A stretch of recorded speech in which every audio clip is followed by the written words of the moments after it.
So it's Noel from the Meat Mafia Collective. We've finished our trim on the standing rib roast, so we're now going to move into the rub. So today we're using Rum Que Blackout. It's a great rub, lots of salt, lots of pepper, lots of garlic, bit of chili, and the all-important charcoal, which makes it black. Obviously the black is a really good contrast when you cook the meat to medium rare. You get the red of the meat and the black of the outer. It's just a great look. So first of all, what we look at is, is the surface of the meat moist enough to, for the rub to adhere? I would say no, so it's looking pretty dry. So as usual, I'm going to use my super special binder of water and just give it a bit of a moisten, just so that the rub sticks perfectly. And then we'll get into the rubbing.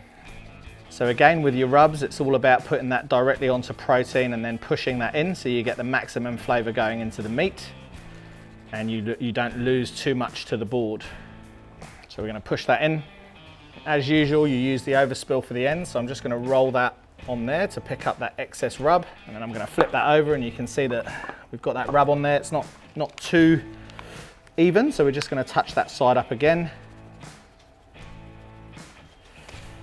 Push that rub into the meat.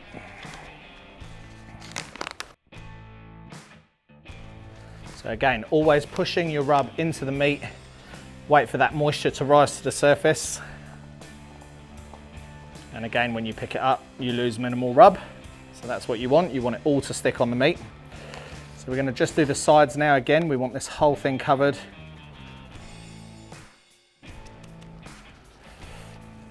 Flip that over.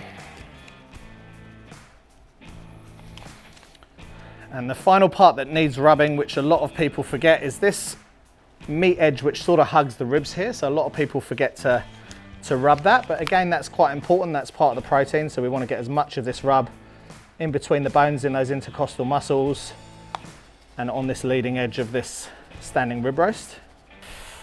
So if we have a look at what we've ended up with, we've got a really nice trimmed standing rib roast. We've got 6 bones, got complete coating of the Rum Que Blackout. We're now going to let that sweat on the board for about 20 minutes just to let those flavors develop on the surface of the protein, and then we'll move that into the smoker.